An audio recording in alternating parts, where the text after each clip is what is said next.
Dado que en el anterior resumen vimos los puntos más importantes de la narrativa visual en el cómic, nos faltaba una visión más, por así decirlo, específica y práctica. Por eso hice una segunda parte de la guía teórica, tomando diferentes elementos o herramientas que son parte o moldean la forma de narrar en un cómic, para tener una visión más práctica de qué factores pueden ayudarnos a narrar, qué herramientas existen que podemos usar y se sabe que funcionan. Esto lo dividí en los medios de publicación, las viñetas, la regla del eje, el texto y el dibujo. Sin más, les dejo con los videos que hice la guía en su día y espero que les sirvan. Buenas, aquí Minaya reportándose con otro video de teoría de la narrativa visual. Ahora toca el tema de los medios de publicación. En general, la mayoría de la teoría de la narrativa visual en el cómic se limita a hablarnos de la publicación del cómic en papel, porque ha sido el medio de publicación estrella durante todo el siglo XX. De los pocos que le han dedicado espacio a la publicación de webcómic en la teoría ha sido Scott McCloud, pero dado que su último libro, Reinventar el cómic, es del 2000, tenemos 20 años donde las reglas del juego han cambiado, y bastante. Por ende, para la mayoría de este video he tenido que tomar mi experiencia personal. Podría decidir no hacerlo por falta de bibliografía, pero es un tema que es demasiado importante para los que están empezando. Solo espero poder abarcarlo lo mejor posible, y recordando que este video es parte de un curso de narrativa visual que estoy haciendo, vamos con ello.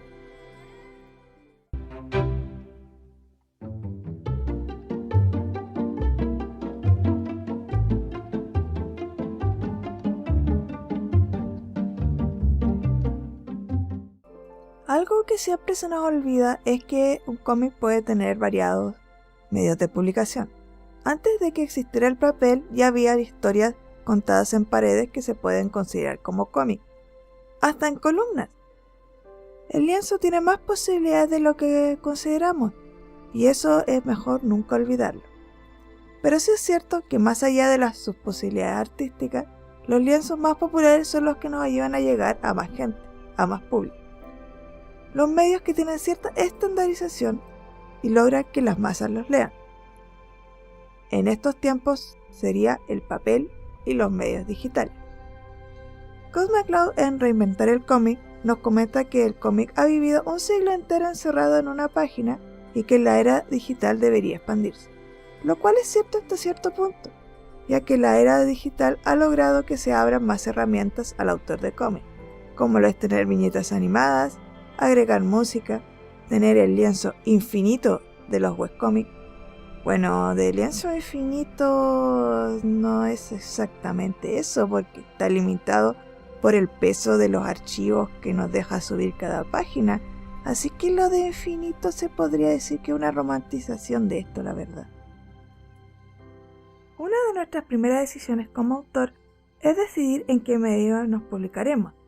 Podemos elegir el medio impreso o el digital, o los dos, y esto influirá en la narrativa visual de nuestra obra, pero más que nada nos agregará condiciones. Hay cosas que puedes hacer y cosas que no puedes hacer dependiendo el medio que elijas. Por ejemplo, La cosa del pantano de Alan Moore tiene unas páginas que te hacen girar el lienzo, haciendo que uno cambie la página de vertical a horizontal. Algo que es difícil en los medios digitales, a menos de que programes el sitio web para que gire la página. Si eliges el método impreso, tendrás que considerar el tamaño real de las páginas. Es distinto leer un tomo de manga a que leer una revista de cómics norteamericano. Mientras más grande sea la página, más viñetas por página son factibles sin sobrecargar. El ritmo es directamente afectado, así que hay que tenerlo muy presente. Un ejemplo muy bueno de esto es 5 elementos de Isolink, que su formato impreso es más grande que un manga usual, logrando que sus páginas con muchas viñetas se sientan más ligeras. Además están las pausas al dar vuelta a la página, que son muy buenas para dar sorpresas. Un consejo muy común es dar una sorpresa visual a la primera página de las dos que se ven juntas, ya que no hay manera de que el lector se entere de esta antes. Es más, Las páginas dobles son muy buenas para esto, porque muchas veces los autores no tienen el control de cómo se maquetan sus obras, pero las páginas dobles obligan a que la maquetación quede así. Pero la verdad, especialmente en la última década, la gran estrella y nuevo protagonista ha sido el webcómic, los medios digitales, al darle al autor la posibilidad de llegar a todo el mundo solo subiendo un archivo a la red. Siendo sincera, en mi opinión muy personal, los medios digitales no son tan libres narrativamente como creemos. Me explico. Cuando publicas en papel, las restricciones son claras. Sabes el tamaño de la página, por lo tanto, las reglas del juego. Pero en la era digital se nos presenta un sinfín de dispositivos donde se leen cómics. Tienes que pensar que tu cómic se debe poder leer en el computador, en una tablet, en un celular. Es decir, el lienzo cambia constantemente de dimensiones. Así que no es raro que exista una simplificación de la narrativa. Los webtoons son el ejemplo estándar de esto. La verticalidad y los textos grandes son una buenísima estrategia para poder ser leídos en cualquier pantalla. Podemos considerar la página como el movimiento de los dedos. Además, permiten que el texto y el dibujo estén separados, que no se solapen, haciendo así que el artista pueda mostrar más cómo dibuja. Pero ojo, que exista una simplificación narrativa no significa que no puedes hacer cosas innovadoras y bonitas. ¡Qué rayos! Que las escenas de caída en este tipo de lienzos son hasta poéticas. Otra cosa que es importante considerar a nivel de la publicación digital es cuánto afecta la plataforma donde publicamos. Aunque la mayoría de las páginas que publican cómics aceptan formato webtoon, sea Faneo, Tapa, Webtoon, Akaya, hay algunas que no. ¿Cómo me dirán? Que imita la forma de la lectura japonesa. Yo no consideraría publicar algo en formato webtoon ahí. Me imagino que si eres autor nuevo, debes sentirte algo abrumado. Quieres publicar en todos lados, pero sientes que si nada te adapta narrativamente a lo que se lee en una plataforma, perderás lectores. Algo que mi experiencia puede decir es que sí existe una estrategia multiplataforma que funciona, pero de cierta forma es algo trabajosa. Pero puedo explicársela con un ejemplo de mi cómic Fantasía Inversa. Primero compongo la página como si fuera para impreso. Este formato de lienzo no es el más óptimo en algunos lugares, pero sí el que tiene mayores restricciones en general y es el más aceptado. Después lo adapto a un formato de orientación vertical y a un formato de orientación horizontal, que son dos formas de, por así decirlo, estirar la página. En términos de internet es como si descomprimiéramos narrativamente la página y la estiráramos. Me imagino que el formato vertical deducirán que es para webtoon, pero ¿y el horizontal? Este es el mejor para redes sociales estilo Facebook e Instagram. Antes de hacer mi canal, hice un experimento de publicar mi cómic en varias páginas y una fue Instagram, donde tengo Fantasía Inversa completa en este formato horizontal. Esta táctica tiene dos desventajas. Primero es que agrega mucho trabajo y segundo, hace que el recorrido visual en las versiones vertical y horizontal no sea tan bueno como podría ser si lo planteara directamente a ese sentido. Pero también nos permite sacar una conclusión bastante curiosa. Al final, una característica del medio es cómo encamina al lector. En los medios digitales, cuán horizontal o vertical es la composición, como dos vectores que tienen diferentes intensidades. En conclusión, al igual que el lector, los medios nos dan diferentes condiciones que no podemos controlar y debemos considerar, pero sí podemos elegir si adoptarlas o no en nuestros proyectos. En el cómic actual, por muy digital que sea en su mayoría, bebe demasiado del cómic en papel, de toda la teoría que se desarrolló en el siglo XX. Lo que sí, las posibilidades cambian, se abren otros caminos, pero estas no reemplazan la teoría narrativa que hemos estudiado hasta ahora. Como últimas palabras, no creo que adaptarse a todas las plataformas de publicación sea una estrategia óptima para todos los casos, pero sí es bueno pensar dónde está el público a que quieres llegar con tu historia. Es importante leer cómics de la plataforma que elijas publicar para ver qué funciona, qué no funciona, qué puedes hacer, qué no puedes hacer y sacar tu versión de ello. Sinceramente no quiero dar una fórmula, porque estas cosas han cambiado muchísimo estos años y aunque no vea que cambien de nuevo pronto, la historia siempre ha demostrado lo contrario varias veces. Pero sí tengo la fe que el estudio de la narrativa ayuda a los autores a poder adaptarse mejor a los distintos paradigmas que nos traen los cambiantes medios. Sin más, espero que les gustara mi video. Denle like, suscríbanse, compartan, dale a la campanita. ¡Hasta otra!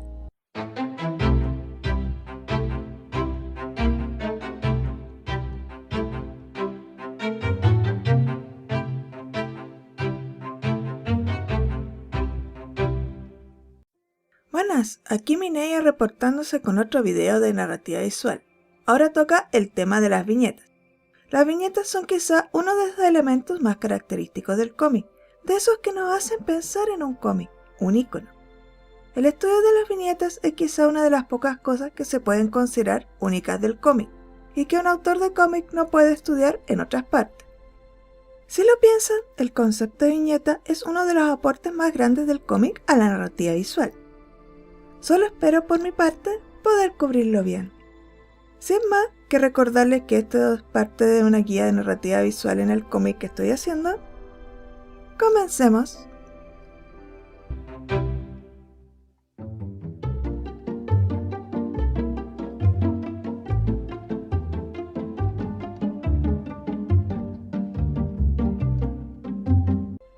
Como hablamos en el video de cámara, la viñeta es nuestra ventana a la historia. Esa ventana que nos muestra ese momento clave. Cuando pensamos en ella es rectangular, pero la verdad es que puede expresarse de múltiples maneras, tener formas variadas, no ser necesariamente una línea recta y hasta ser invisible. Pero más allá de lo que nos muestra en su interior, hoy nos concentraremos en ella. ¿Qué nos dice el marco? Puede ayudarnos a mostrar cómo se siente una escena en general. Si tomamos el rectángulo como una viñeta neutra, se abandona sus 90 grados en su esquina, podemos dar sensación de inestabilidad o velocidad.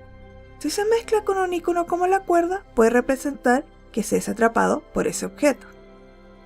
Y varias de ellas pueden formar lo que es conocido como collage, que son viñetas que aparentan más una ilustración. Un ejemplo es la página que vimos en este video de Boku no Hero. Pero sí es cierto que su mayor uso es para marcar el ritmo de la historia. Mientras mayor es su tamaño, sentimos que ese momento es impactante, que quedará en nuestra mente. Si es más pequeña, sentimos que es un detalle. Aunque no muestre nada, agregar más viñetas en una composición hace que el lector baje su velocidad, algo que sirve en cambios de escena en medio de una página, como los usados en One Piece, ya avanzada su obra. También las distancias entre ellas. Una viñeta insertada nos ayuda a fijarnos en algo que ocurre en el mismo momento. Una viñeta incrustada da la sensación de que algo ocurre más rápido y que mientras más se distancian, más tiempo hay en cada acción, llegando a veces a sentir sensación de silencio. Pero a pesar de lo que digo, es cierto que no hay una fórmula, no hay una composición mejor que otra. Cualquier autor te dirá que es un proceso muy intuitivo, pero sí hay estudios de cómo una composición cambia la forma de leer. Un poco de contexto. Cuando se estudia cómo influencia una composición de una página, se mide si es que ésta logra romper el orden de lectura básico, es que es de una Z. Si no eres japonés, eso sí, pero estos estudios son de Occidente, así que vale. Con este contexto puedo nombrar el estudio de Neil Cohn y Hannah Campbell del Instituto Neutral de Computación de la Universidad de California, del 2015. Enlace del paper en la descripción, véanlo si les interesa profundizar en. En buen resumen, dieron a leer varias personas distintas composiciones de páginas y anotaron cómo se desviaban del camino de la Z. Quizá la conclusión más interesante de este estudio fue lo que ocurrió con las composiciones de bloque o agrupadas, como les digo yo, que son estas. Si se fijan, solo entre ellas varía el tamaño de la segunda viñeta, si sigues el camino de Z, eso sí. Según los resultados, mientras más cambiaba el tamaño de esa viñeta, más gente decidía que la viñeta de abajo era la segunda viñeta en vez de la derecha. ¿Y esto en qué aporta? Bueno, esto es lo que medía es lo que coloquialmente se conoce como la regla de la T, que es una herramienta de composición que surgió en Japón, dado que habían ciertos tipos de composición que les eran confusos. Es un consejo que nos dice que si queremos que una composición se entienda, las intersecciones de las viñetas deben ser en forma de T. Pero no es exactamente eso a lo que se refiere, sino que en este tipo de composición, cuando se generan T entre viñetas, lo que se hace es darnos una sensación de que estas están agrupadas. Esto es algo difícil de ver, así que haremos una pequeña dinámica para visualizarlo. Tutorial de cómo leer casi cualquier página de manga que tenga viñeta de paralelogramo o un rectángulo necesariamente con punto de 90 grados. No nos responsabilizamos por globos de texto y dibujos extraños. Imagínense que son un mangaka que tiene un ayudante.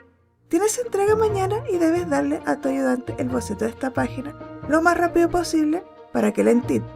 Tomas la regla. ¿Qué haces primero? Sí, los cuadrados más grandes. Aquí generamos dos grupos de viñetas.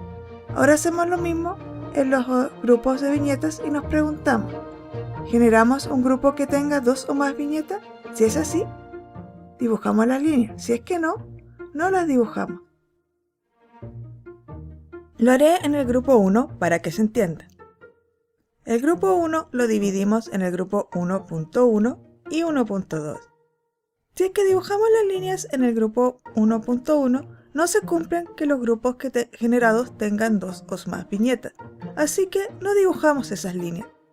Pero eso ocurre en el grupo 1.2, así que generamos el grupo 1.2.1 y 1.2.2, los cuales, si seguimos la regla, no generan más grupos de dos o más viñetas, así que así queda. Repetimos lo mismo en el grupo 2. Y ahí nos quedan los grupos de viñetas que se leen juntas en el orden correcto. Si se preguntan, esta composición es una página de One Piece. Además de las composiciones de viñetas más clásicas, como las que hemos hablado, también hay algunas que son más cercanas a la ilustración, como las que muestro, que sirven de cierta forma para afirmar ideas más que marcar ritmo. Las viñetas son un recurso muy poderoso que tiene la ventaja de ser fáciles de dibujar, así que no necesitas ser un dibujante profesional para usarlas. Así que si estás empezando, son una herramienta a considerar. Pero sí es cierto que también son solo el marco. Ellas nos hablan más del contexto y el ritmo que de los hechos.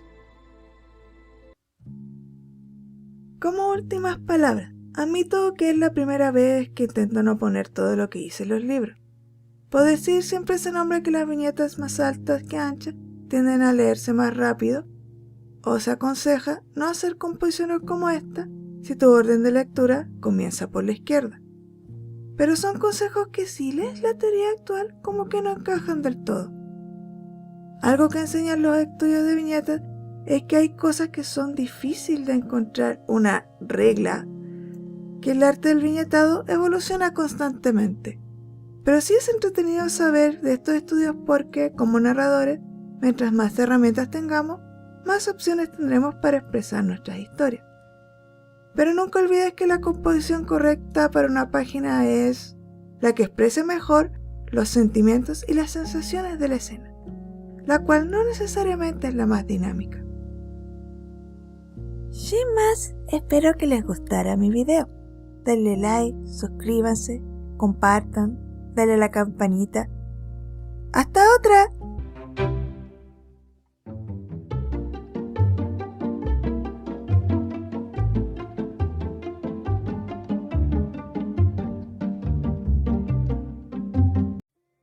Buenas, aquí Minea reportándose con otro video de narrativa visual en el cómic. Este es dedicado a la regla de los 180 grados y la continuidad de movimiento. Aunque esta regla ya la explicamos en el capítulo de cámara a niveles muy generales, y los análisis habrán dado cuenta de la importancia que tiene. No solo porque en las escenas de acción los mangakas buscan formas de saltársela para lograr dinamismo, sino que ayuda a mantener la claridad y que es muy respetada en general.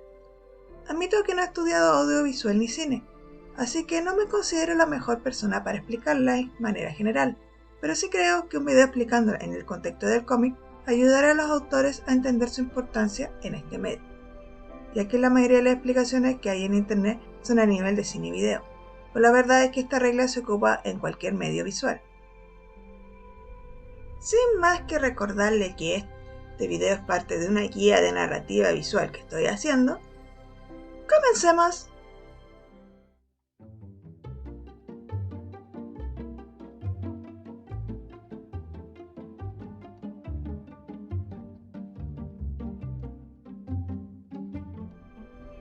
Tenemos dos escenas con dos personajes conversando.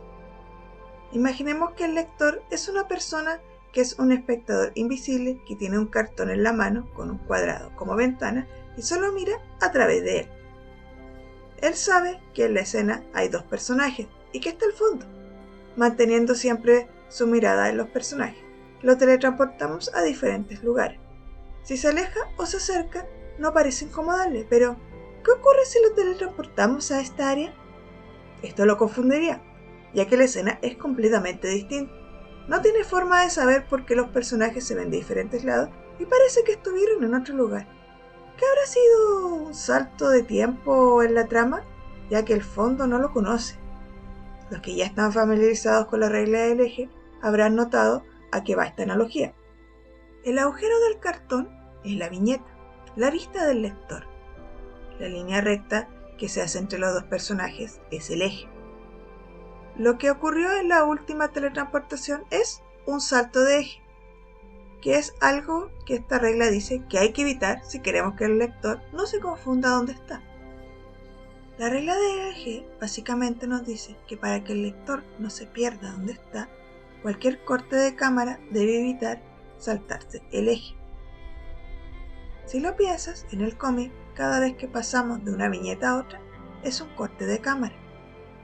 Aquí, excepto en ciertas escenas donde las transiciones sean entre momentos muy cercanos o momento a momento, como lo vimos en el video de cámara, como la que estoy mostrando ahora de One Punch Man. Así que tenemos que considerar que cuando pasas de una viñeta a otra es una teletransportación del lector en nuestra metáfora. Veamos otro caso.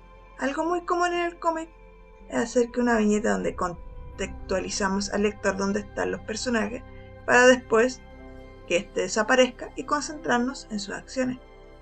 ¿Qué ocurre si después de una viñeta donde nos concentramos en un personaje saltamos el eje? Parece como si el personaje girara, pero la verdad no se ha movido. Esto es lo que se llama un fallo de continuidad de movimiento, ya que le estamos dando al lector una falsa impresión de que el personaje se movió, pero no es así. Es más, si el personaje girara de verdad y el lector no se teletransporta, también podría ser algo confuso.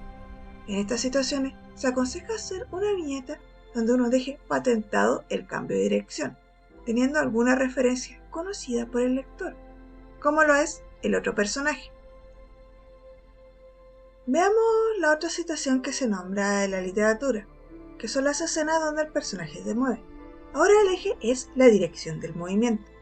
¿Qué sucede con la vista del lector si hacemos un salto de eje? Sí, al igual que el otro escenario, parece que se ha girado. Pero en este tipo de escenarios es más importante, ya que el fondo está cambiando. No hay referencia estática que nos ayude, como por ejemplo si dos personajes estuviesen en una pieza encerrados. Por ende, se hace más importante indicar bien cuando ocurre un cambio importante en lo que es la dirección, mirada y posición del personaje. Me imagino que ahora dirán, vale, pero no siempre es fácil encontrar el eje en una historia, o si aplicamos la regla del eje en las historias se hacen bastante, por así decirlo, un poco dinámicas. Bueno, Saber ocupar la regla del eje es parte de lo que se debe practicar para ser un buen narrador, especialmente si quieres hacer cómic donde el escenario sea importante, donde haya tácticas, donde haya unas batallas bien explicadas. La fórmula en general que veo que se usa es que siempre que ocurre un cambio de eje o se plantea otro, se debe tener o que haga referencia a la viñeta anterior. Para visualizarlo, analizaré esta página de las vacaciones de Jesús y Buda, donde están en una cancha de patinaje sobre hielo. En la viñeta 1 y 2, el eje es entre Jesús y los patinadores. La viñeta 1 nos indica la dirección de los patinadores y la 2 dónde terminaron. Así se plantea ese eje. Después de la 2 a la 3, el eje es entre Buda y Jesús. Pero aquí hay un salto de eje. Pero igualmente nos ayuda a mantener nuestra ubicación el primer eje. Y aquí Jesús está mirando a los patinadores desde la viñeta 2, dado que no ha cambiado su dinámica con ellos. De la viñeta 3 a la 5, sabemos que Buda se movió de un lado para otro de Jesús. Y esto no es confuso, porque sabemos desde la viñeta 3 que tienen una reja en la espalda. Y que Buda iba en esa dirección. Sí, la aplicación no es tan simple, es más, en general los primeros capítulos de un mangaka novato tiende a ser bastante confuso y poco dinámico en general. Más que nada porque no es fácil dominar la mecánica de plantear ejes y replantear ejes. Si aún no te sientes listo y tu escena necesita claridad, para la regla del eje pura no es mala opción. También hay que recordar que no siempre se necesita saber exactamente dónde están parados, algo que vimos en el análisis de Hajime no Ippo. Pero en esos casos son muy particulares y hay que saber tratarlo. Todo dependerá de la necesidad narrativa de la escena. Al final, la regla de los 180 grados es una gran herramienta que en general se ocupaba muy inconscientemente, pero que los estudios de audiovisual nos han planteado en teoría. Y de cierta forma, como consejo general, es bueno que si la vas a ignorar, tengas una buena razón. Como últimas palabras, Carpot en su libro habla que es muy común que los dibujantes de cómic no sepan esta regla, ya que no hay educación audiovisual. Pero es normal, exceptando en los países donde existe más cultura de cómic, en la mayoría del mundo no hay educación formal sobre esto. Es muy común encontrar cómics hasta publicados que no tengan noción de esta regla. Yo misma soy un caso, ya que en los primeros tomos de El Cantar de Vargas yo no tenía, ni sabía que existía, no hasta los últimos capítulos del tomo 3. También puede pasar que haya narradores que sin saberle la respetan. A mí me pasó muchísimo antes de saberla. Esto puede ser porque tengan una inteligencia espacial muy buena o que lean tantos cómics que adquieran el idioma visual de la misma forma que aprendemos a hablar. Pero al igual que ocurre en el cine o en el mismo dibujo, saber la teoría hace que uno pueda agilizar bastante más el aprendizaje. Especifico esto porque es muy probable que encuentres 1000 ejemplos donde no se use o se use mal. Pero recuerden que el cómic, aunque muy trabajoso, es algo que cualquiera puede hacer, hasta sin saber dibujar en estos tiempos.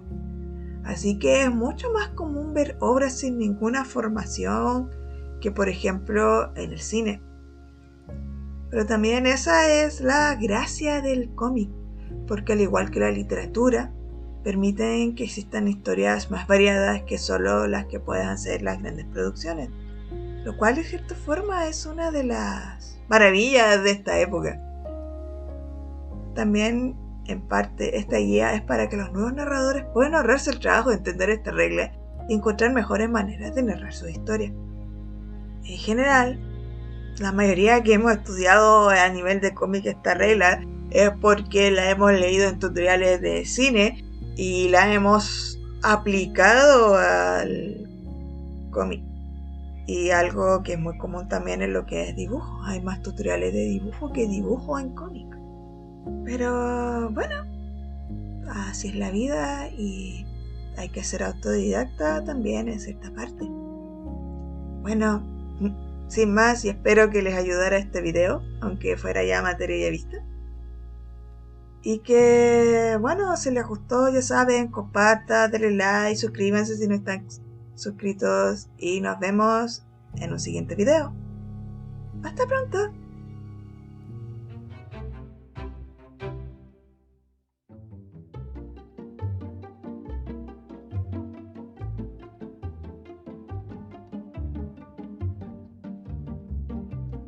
Buenas, aquí Minaya reportándose con otro video de narrativa visual en el cómic. Sinceramente quisiera pedir disculpas por la demora de este video. Los que me siguen en Twitter saben que fue un mes bastante movido para mí.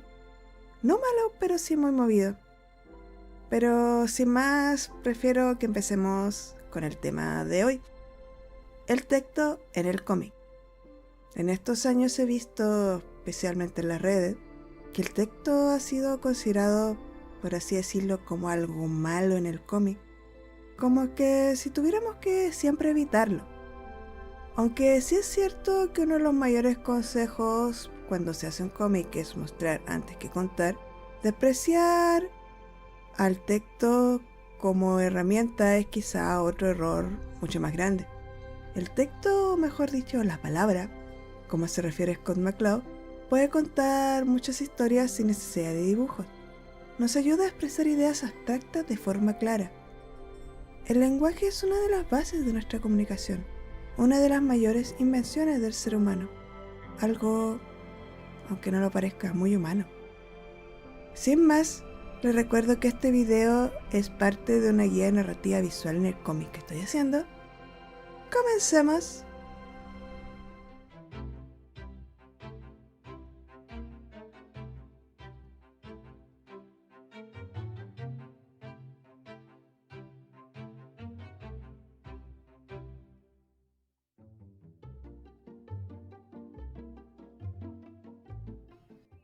En Hacer el cómic de Scott McCloud, nos habla que un autor debe hacer varias elecciones o decisiones cuando planea un cómic.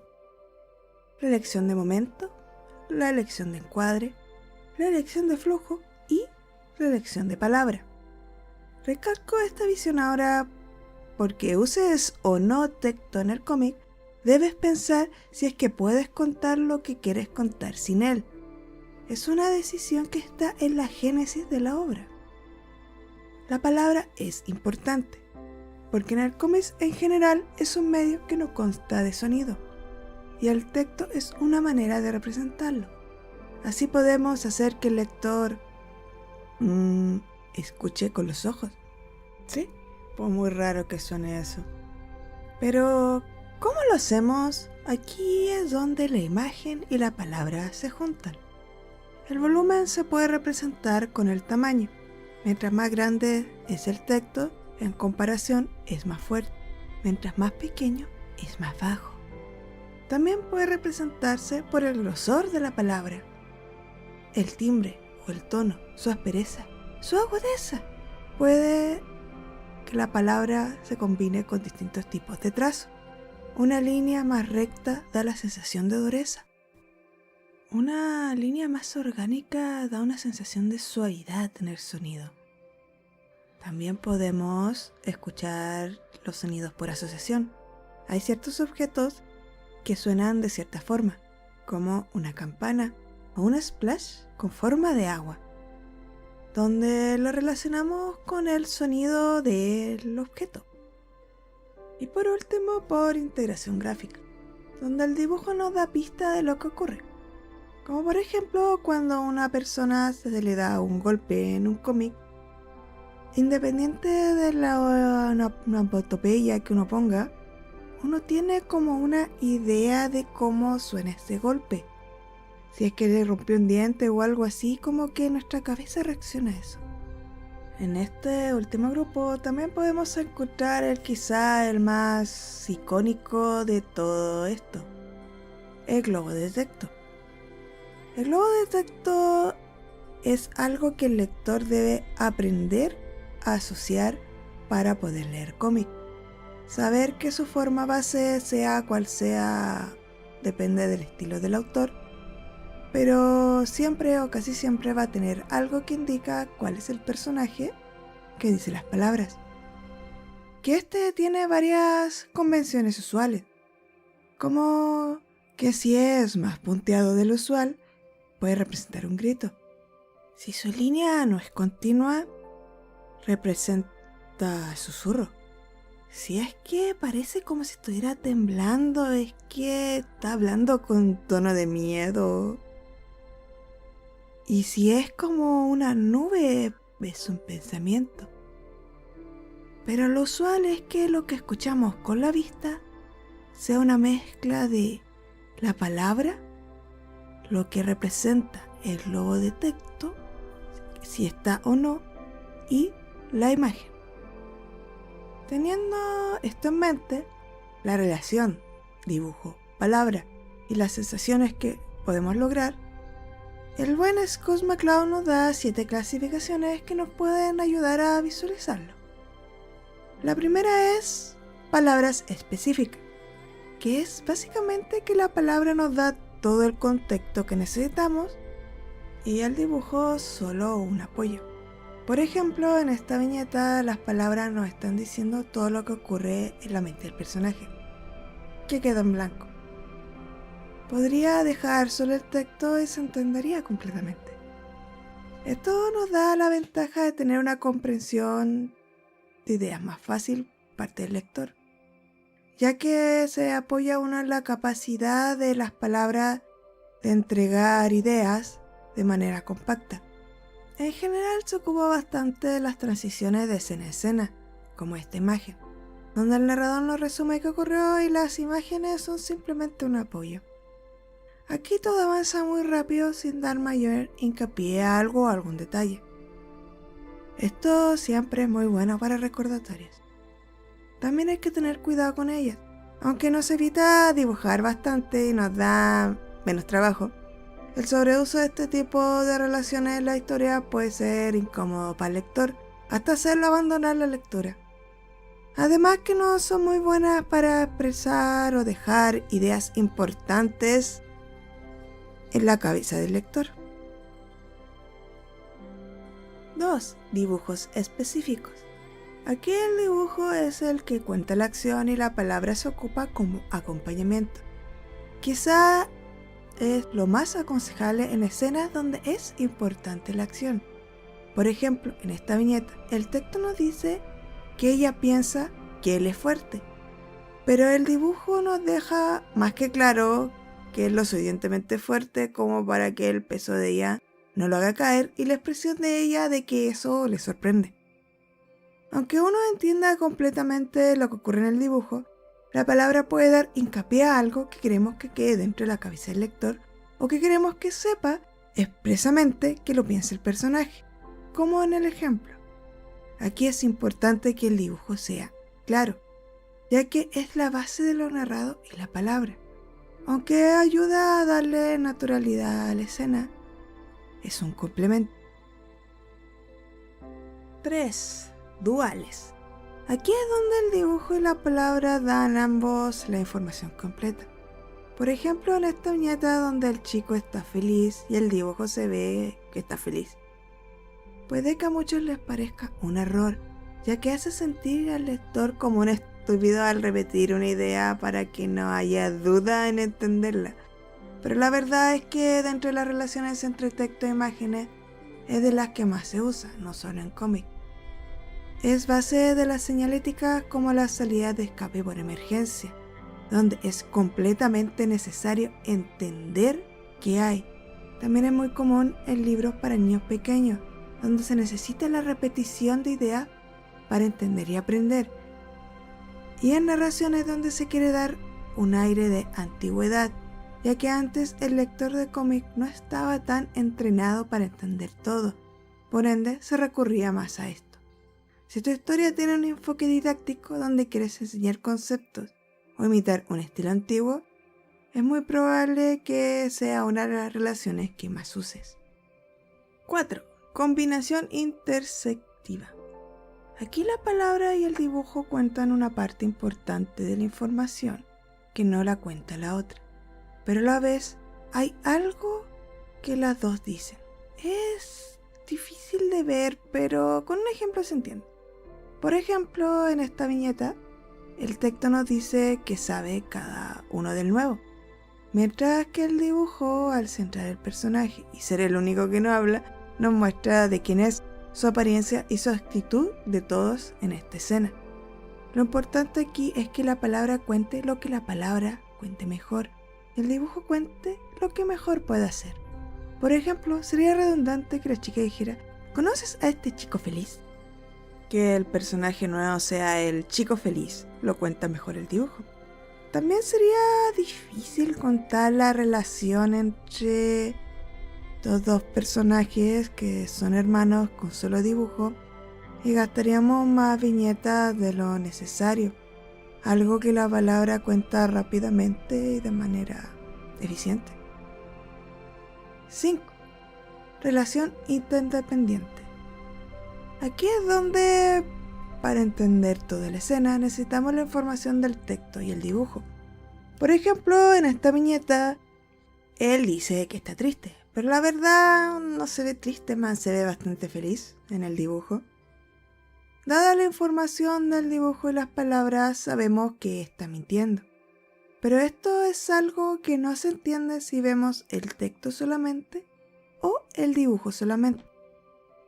Este tipo de relación son buenas para mantener la atención del lector, porque se siente que no puede perder ningún detalle.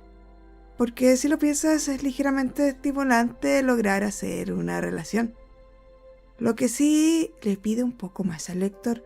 Así que no es aconsejable si tu historia no va dirigida a un público que no pueda hacer esta relación o abusar de esta en sobremanera.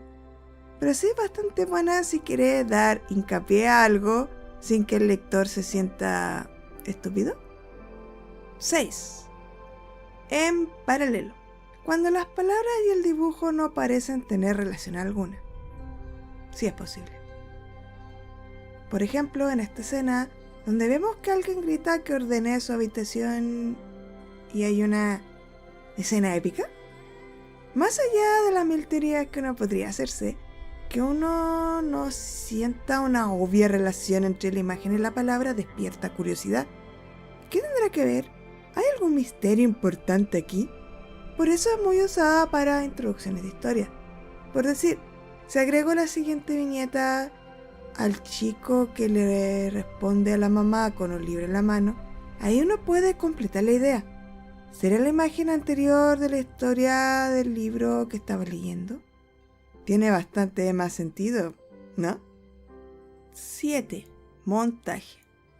Que el texto y el dibujo estén juntos, como en esta viñeta donde le gritan al personaje. Este es el territorio principalmente usado por las onomatopeyas, las cuales representan más sonidos dedicados a representar sensaciones que ideas abstractas. Aunque el montaje puro es bastante raro, si bien usado es una herramienta muy buena. Un ejemplo que me gusta muchísimo es la aparición del demonio pistola de Jason Mann. Aquí dan una lista de nombres reales de gente que mató a este demonio. Aquí no se pretende que leas todos los nombres, pero sí pretende que sientas que las personas que mató el demonio sean más allá del número, sino cercanas. Son personas reales, con nombre. El montaje en general representa muy bien que las palabras pueden crearnos sensaciones, que el lenguaje puede hacernos sentir.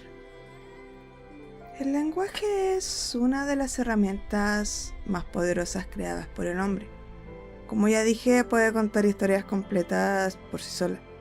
Pero eso no significa que su matrimonio con la imagen no pueda traernos algo. No necesariamente superior, pero sí increíblemente interesante. Lo importante al final es entender sus pros y sus contras, para pensar de qué forma puede ayudarnos a mostrar mejor nuestra historia, manteniendo un ritmo donde el lector no se canse de leer la historia. Mucho o poco texto, no hay respuesta para ello. Todo depende del estilo del autor, del lector al que se quiera llegar y, por supuesto, de qué y cómo se quiere contar nuestra historia. Como últimas palabras, Otro capítulo de la guía patrocinado por Scott McCloud.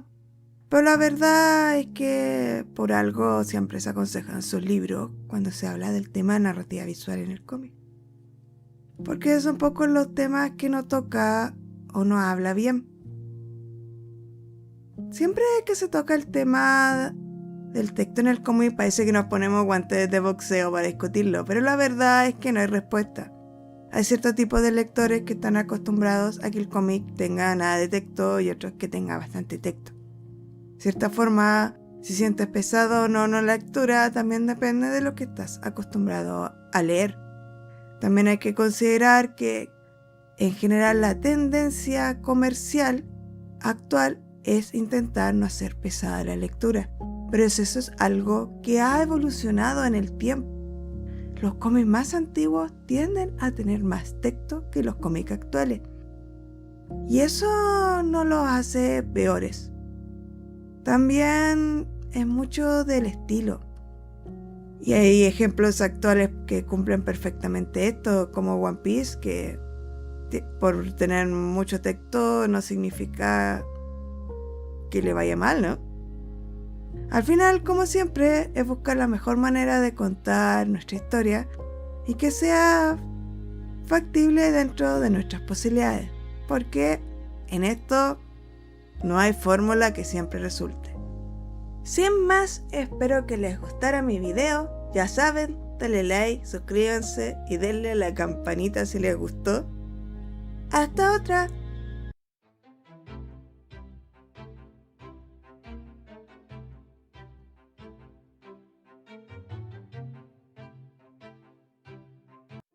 Buenas, aquí Minaya con otro video de teoría de la narrativa visual, aquí con el último de la serie de la teoría básica, sobre el dibujo. Sí, el último, pero eso no significa que no haya más de teoría, pero en mi opinión la mayoría es mejor abarcarlo en análisis. Aunque en esta era podemos hacer cómics sin dibujo, sea fotos, modelos 3D, etcétera, etcétera, creo que nadie discute que el dibujo es la base de este arte. El dibujo tiene algo muy atractivo para los humanos. Es parte del crecimiento de todos en la niñez y, aunque hay gente que deja de dibujar en la adultez, no podrán negar que hay ciertos dibujos que entregan más sensaciones que los mejores efectos especiales. Aunque por muchos años se sigue infantilizado todo lo que tiene dibujo, lo cierto es que no es solo de niños, es de todos. Nunca hay que olvidar que las palabras nacieron de los dibujos. Sin más, les recuerdo que este video es parte de una guía narrativa visual que estoy haciendo. ¡Comencemos!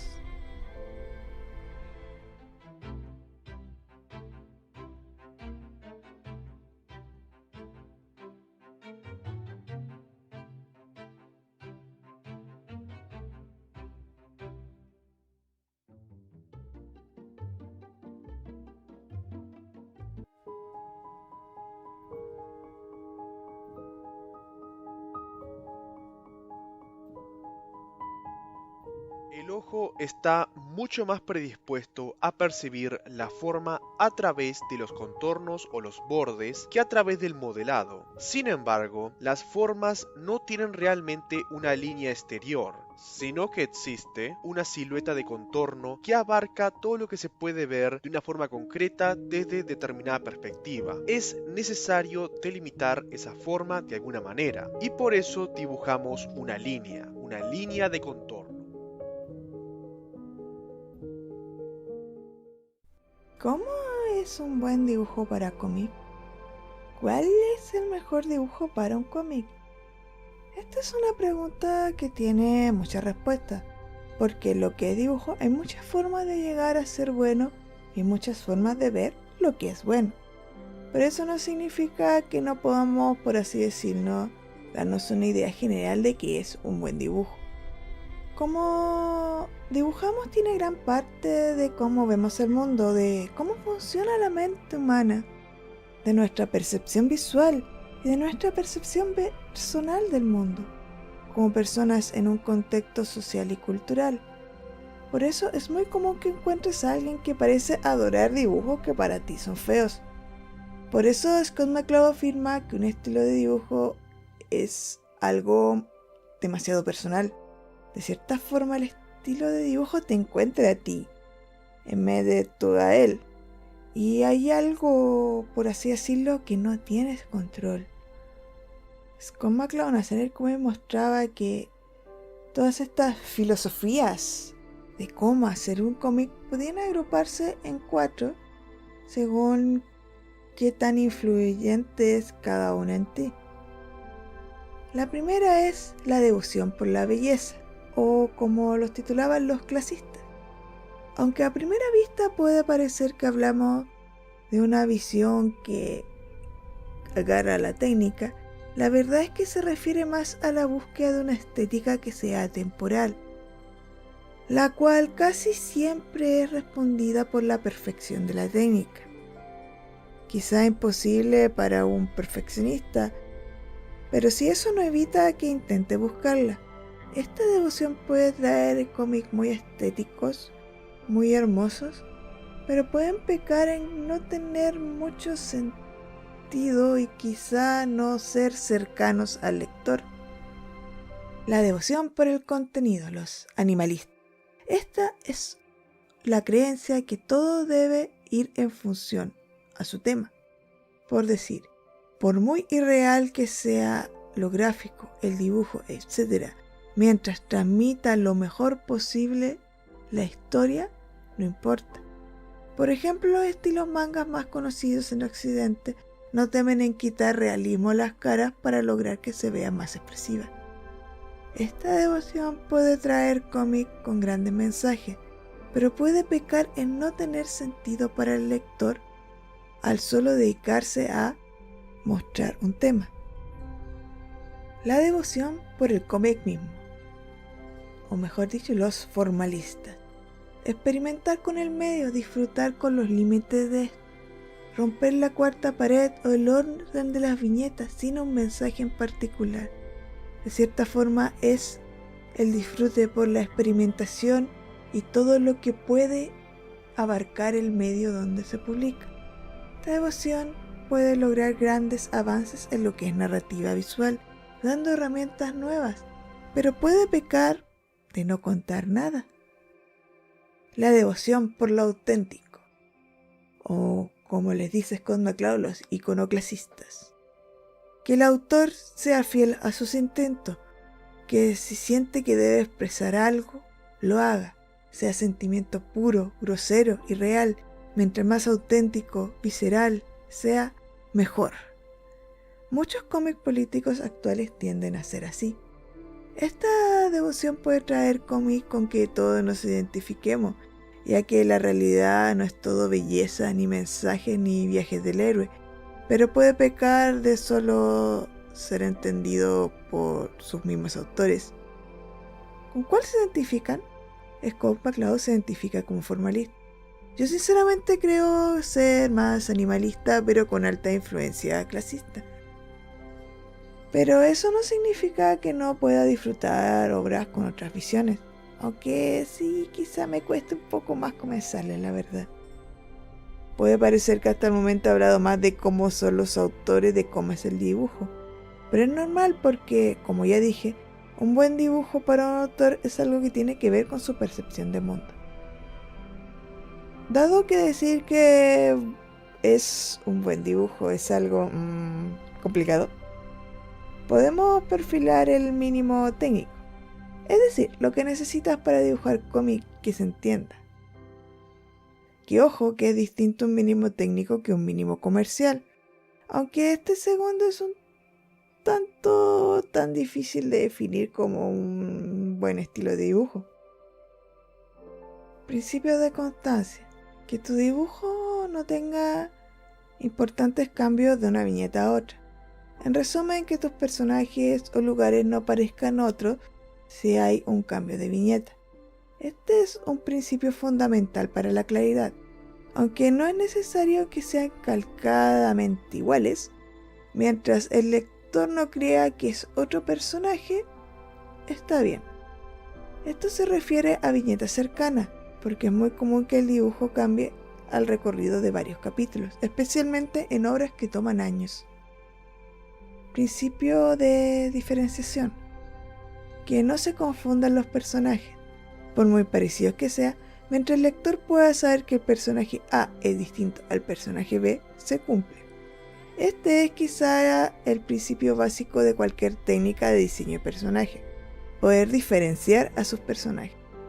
Un ejemplo de mínimo sería Sidaina Happiness, que sus personajes se diferencian por el color de sus poleras prácticamente. Puede parecer que alguien con buen dibujo o diseño de personaje no tendría problemas, ¿no? Pero la verdad es que el dibujante de cómic en general debe saber de todo, y a veces se puede ser no bueno en alguna cosa. Un ejemplo en el dibujo son las mujeres bonitas del autor de One Piece, Eiichiro Oda. Como él mismo ha admitido, se le hace difícil hacer mujeres bonitas que sean variadas de cuerpo. Así que mientras mejora en ese aspecto, ocupa el mínimo técnico de la diferenciación: distintos tonos de pelo, peinados, pequeñas diferencias en la cara, etcétera, etcétera. En el capítulo 2 de esta guía, donde hablamos del tiempo y el ritmo en el recorrido visual, nombré que el dibujo era la mayor herramienta. Álvaro Muñoz en su libro aconseja, para componer una página, usar el recorrido visual como base para dar mayor dinamismo posible. Scott McCloud nos habla de cómo usar una composición para contar diferentes ideas, y Karl Popper nos habla de los espacios negativos y positivos, de cómo un espacio negativo ayuda a descansar la vista y resaltar algunas cosas. Todas estas herramientas se pueden englobar en forma de usar la percepción en el dibujo para dirigir el lector. Hay varias teorías sobre la percepción visual, pero más o menos como para analizar en cómic, yo siempre me quedo con la usada por la Gestalt y sus leyes. Ley de la proximidad. Los elementos se unen en forma con mayor cohesión cuanto mayor es su cercanía. Ley de la similitud. Los elementos parecidos son percibidos como pertenecientes a la misma forma. Nuestro cerebro agrupa cosas que tienen alguna propiedad visual en común, como el color o el movimiento. Ley de la buena continuidad. Los elementos orientados en la misma dirección tienden a organizarse de una forma determinada. Ley de la clausura. Nos dice que si una línea tiene alguna figura que parece cerrada o casi cerrada, tendremos a ver una figura superficial encerrada por una línea. Es decir, completamos aquella figura a pesar de que no está completa. Ley de la inclusividad. Se trata de una especie de camuflaje que tiende a homogeneizar la figura y el fondo. Provoca desconcierto al observador porque la propia configuración de la imagen trata de obstaculizar que algo sea percibido. ¿Se acuerdan de aquellas imágenes que si uno ve la zona negra ve una cosa y si uno ve la zona blanca ve otra? Más o menos es la idea de esto. Si ven, todas ellas pueden usarse para dirigir al lector o hacer que el lector se fije o no en ciertos objetos. Porque sí, los dibujantes de cómic a veces podemos dibujar cosas que no queremos que vean. Así de estúpidos son. ¿Buen o mal dibujo? Lo único cierto es que tener una buena técnica de dibujo es algo que demora tiempo. Por eso es bueno estudiar narrativa visual para poder sacar el máximo provecho de nuestro nivel mientras mejoramos en técnica. Aunque no seas un clasista que disfruta de la belleza, de la perfección, la anatomía bien hecha y todo eso, ninguno de los autores que he leído te aconseja no estudiar técnica. Esto es porque la técnica te abre más opciones de narrativa y laborales si tu objetivo es ser profesional. Porque una persona que sabe dibujar puede dibujar mal si quiere expresar algo con ese mal dibujo. Así que, por mucho que haya cómics de éxito que no estén bien dibujados, no es excusa para no dibujar bien o intentarlo. Como últimas palabras, el último capítulo de la guía básica, ni yo me lo creo. La verdad es que cuando me planteé este canal, lo único objetivo que tenía era poder realizar esta guía y dejarla para la posteridad en YouTube. que la gente la encontrara no importara de aquí a 10 años y le sirviera para empezar en el cómic. Pero no se preocupen, mi idea no es retirarme de la plataforma por ahora. Como ya dije antes, esta no es una guía completa, pero sí una introducción a este tema que es prácticamente infinito, que cambia constantemente en el tiempo. De cierta forma la pensé para que cualquiera pudiera empezar un cómic de forma clara y de cierta forma correcta dentro de sus propios límites.